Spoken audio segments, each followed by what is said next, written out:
Hey guys, and welcome back to the channel. So I came across a very powerful video on TikTok that I think we all need to see. So it features a palm color man speaking out about the deep-rooted history of racism. Specifically, the role that some palm color women have played in harming black people, particularly black men. So he breaks down how this behavior isn't new, it's historical. He explains how palm color women have often positioned themselves as tools or instruments of racial violence, and how this has had devastating consequences for the black community. So he connects this pattern back to major historical events like the Tulsa Massacre, and how just 2 years later something very similar happened in Rosewood, Florida. And then not long after that, there was the tragic of the case of Emmett Till. Then followed by a pattern that we've seen time and time again, where palm color people place black people, especially black men, in danger. So let's take a moment to watch his clip, and once it's over, I'll come back at the end of this video to give my own 2 cents. Make sure you leave your own thoughts in the comment section down below. Let's watch this. A few years ago, a creator named Sierra Thompson caused an uproar when she said that one of the most dangerous groups in the US is white women. What she was referring to is the long history of white women's lies leading to horrifying acts of violence against black Americans. For example, in 1921 in Tulsa, Oklahoma, a 19-year-old black teenager named Dick Rowland accidentally bumped into a white woman named Sarah Page in an elevator. Page screamed and ran away, and a lie spread that Rowland had assaulted her. This gave a white mob the excuse to go on a murder spree that left hundreds of black people dead in what came to be known as the Tulsa Massacre. 2 years after this massacre, something similar happened in Rosewood, Florida. When a white woman named Fannie Taylor falsely accused a black man of assaulting her, a white mob went on a rampage through the black community, murdering dozens and throwing the bodies into mass graves. In 1955 in Mississippi, a white woman named Carolyn Bryant lied and told her husband that a black teenager named Emmett Till had tried to assault her. That night, Bryant's husband went out and kidnapped Emmett Till, tortured, and murdered him. Neither Carolyn Bryant nor her husband ever faced any consequences for their actions. This dark history is the reason why Sierra Thompson argued that white women can be so dangerous. And she was also responding to several cases across the country in the past few years where white women have called the police on black people, putting their lives in danger. For example, in 2020, a white woman called the police on a black man birdwatching in Central Park after he asked her to put her dog on a leash. Because police encounters with black Americans so often turn deadly, many people argued that by simply making that phone call, this woman was setting herself up to be an accomplice to murder. If we look back at history, what we find is that sometimes white women have played a terrifying role in the violence against black people. And there were even some women who made a career out of calling for this kind of violence, both in the United States and around the world. In the 1920s, Ray Beveridge, a former actress turned right-wing activist, went on a speaking tour across Germany where she protested the presence of black troops in that country. As part of the Versailles Treaty that ended World War I, the Rhineland in Germany became a demilitarized zone. And when the French army occupied that territory, they enlisted black soldiers from Senegal. People like Beveridge began a racist campaign calling for these black soldiers to be removed from Germany to protect white women. Her speeches were titled "The Black Horror" and "The Black Shame." One way that she drummed up racist fears was by constantly warning about the threat of mixed-race children to the purity of the German race. During her tour of 25 German cities, Beveridge warned about the brutal cravings of these savage blacks for white women. In one speech, she said that the Negro has much less capacity to think, but much stronger sensual feelings than the white. She said that black beasts with a wild erotic drive would assault white women, white girls, and white boys. She spread blatant lies about how the victims of this unregulated passion of black men would often be found close to death, their bodies torn through the brutal attacks, some of them with wounds from bites, which showed obviously how the wild black beast had fallen upon its victim. Every single time Beveridge gave a speech, she would include dozens of outright lies, such as that 60% of the children of mixed race were born with syphilis, or that in German brothels, every girl has to satisfy 10 black men every 3 hours. She even took propaganda photos like this one, where she held a well-nourished black child and a malnourished white child, trying to claim that black children were treated better than white children in Germany. During her speeches, Beveridge constantly used the N-word when describing black people, and she argued that the use by France of black troops on the Rhine was detrimental to the culture of the world. She instructed her listeners in Germany to solve this problem the same way that American men did in the South, by lynching. She told them, "Your weapons have been taken away from you, but there is always a rope and a tree. Take up the natural weapons used by our men of the South. Lynch, hang every black who assaults the white race." Often crowds of 50,000 Germans would listen to these speeches, which Beveridge was paid extremely well for. Another white woman who called for the lynching of black men was the feminist Rebecca Latimer Felton from Georgia. In 1897, she warned that black men were roaming America with a license to degrade and debauch. During one speech in Georgia, Felton said, "If it needs lynching to protect white women's dearest possession from the ravening human beast, then I say lynch 1,000 times a week if necessary." Now, it's important to note that these accusations of an epidemic of black men assaulting white women were completely false. In the 1890s, the anti-lynching activist Ida B. Wells conducted in-depth investigations into these charges.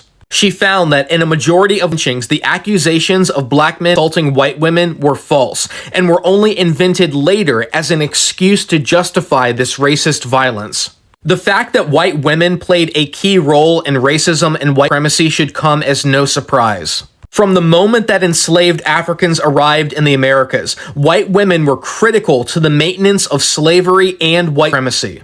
In the book They Were Her Property, Stephanie E. Jones Rogers shows that white women employed management techniques that were as effective and brutal as those used by slave-owning men. White women actively participated in the slave market, profited from it, and used it for economic and social empowerment. The role of women in white supremacy hasn't gone away either. Ever since Trump won in 2016, many people have argued that his victory was rooted in whitey and racism. And white women played a key role in electing Trump in 2016 and 2024. Also, in the past few years, we've seen a disturbing rise in white women openly embracing anti-black racism and being proud of their potential to cause harm to black Americans. In 2018, Mississippi Senator Cindy Hyde-Smith told an audience that if she was invited to a public hearing, she'd be in the front row. Many people pointed out how disgusting this statement was, considering that Mississippi had the highest number of black Americans in the country. For decades, 2 to 3 black people were publicly burned alive in Mississippi every week. In 2019, a white woman named Nancy Goodman was caught on camera calling a black woman a stupid word in a restaurant. When she was later asked about the incident, she said she would happily use that word again. More recently, a white woman named Shiloh Hendricks called a black child word at a park in Minnesota. When she set up an online fundraiser, she raised over $600,000 from people who left comments like, "White unity will unite," "Whites stand strong," and "White rise." After this story spread around the world, a white woman named Lily Gaddis went on the Piers Morgan show, and she not only defended Shiloh Hendricks using this racial slur against a child, but she admitted that she frequently uses the N-word herself. When white women admit to using the N-word and take pride in their ability to weaponize their whiteness and put black lives in danger, they are following in a dark legacy in this country that goes back to the days of slavery and lynching.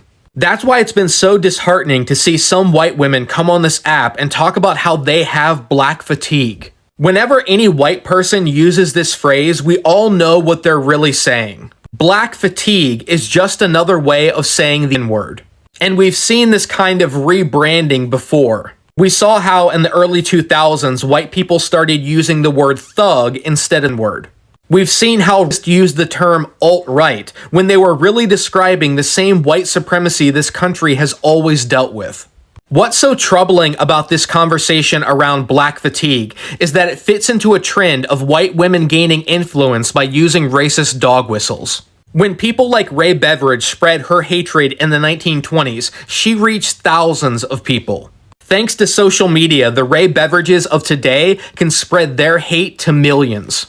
Now, I want to make it clear that by covering this information, I'm in no way saying that we should condemn all white women or use this history to incite violence or hatred against any women. We can't change the past, but we can change how we act in the present and how we work together to build a better future.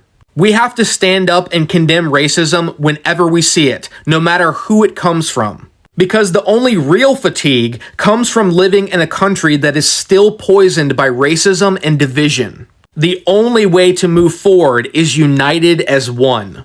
Okay, so before we start this commentary, let's make one thing very clear. This isn't about hate, okay? We are not here to bully anybody. We are not here to bully palm color women. This isn't about hate. This isn't about division or blanket generalizations. Love is complex and people are individuals. But what we're seeing is not coming from a place of irrational fear or prejudice. It's coming from lived experience, from historical patterns that haven't just disappeared with time. And for many, it's a form of self-preservation. Throughout history, false accusations from palm color women have put many black men in grave danger. We're not talking about a few isolated cases. We are talking about a documented, repeated legacy of destruction. Lives ruined, families destroyed, entire communities burned to the ground. From the Tulsa massacre in 1921, sparked by a fabricated or exaggerated story involving a young black man and a palm color man, to the Rosewood massacre just 2 years later in Florida, and then the haunting murder of 14-year-old Emmett Till in 1955 after being accused of, accused by Caroline Bryant. Is it Bryant? Yes. This isn't incident history. These events echo through time and time. And they still shape our collective experience today. So when black people, especially black women, get on TikTok and advise black men not to marry palm color women, they're not speaking from a place of jealousy or division. They're speaking from a place of generational trauma and concern, because time and time again, the consequences of interracial relationships involving palm color women and black men have been disproportionately dangerous for the black partner when something goes wrong. We've seen viral stories and court cases even in recent years where palm color women weaponize their whiteness, sometimes unconsciously, sometimes deliberately, against their black partners, whether it's calling the police in a moment of anger, using racially charged language during arguments, or playing into harmful stereotypes that put black men in legal or physical danger. These patterns are very real, and many in the black community are tired of watching history repeat itself. What's even more painful is that the social narrative rarely protects black men when these situations occur. Often they are vilified before they are even heard. They are seen as threats, not as victims. And the palm color women's word, too often it's still taken as truth without questions. Again, let's make something clear. This is not to say all palm color women are guilty of this behavior. It's not to say interracial love can't be genuine, healthy, and deeply rooted in mutual respect. But we cannot ignore the reality that race plays a role in every relationship in this country, whether we like it or not. And when you pair the historical imbalance of power with current racial biases and unresolved trauma, it creates a minefield that black people are often left navigating alone. So when black people on TikTok say, black men, protect yourselves, they're not hating, they're warning. They're saying, know your history, understand how these dynamics have played out before. Be aware of how quickly love can turn into danger when race is a factor and societal power is uneven. Societal. They're also asking, why is it that so many black men who reach success or statuses often choose palm color women? Is it truly about love and compatibility, or is it about internalized ideals, proximity to whiteness, or wanting to escape the burdens society places on our black relationship? It's time for deeper reflection on who we choose to love, why we make those choices, and whether we are truly aware of the risks and responsibilities that come with them, especially when those choices can carry consequences not just for us as individuals but for our communities. And if these conversations make you uncomfortable, that's okay. Growth often does. What matters is that we don't silence the voices that are finally being heard, voices that have been ignored for too long. So, to the black men watching, this isn't about telling you who you should love. It's about encouraging you to love with awareness and with wisdom, and with the full weight of your history behind you. And ask yourself, is this person capable of understanding your lived experience? Are they someone who will protect you, not just when it's easy, but when it's hard, when the police are called, when society turns its back, when your life or freedom or is on the line? Because at the end of the day, love isn't colorblind, and history has never been either. Thank you for watching. Let me know your thoughts in the comment section down below. Have you seen these conversations on TikTok? Have you come across them on TikTok?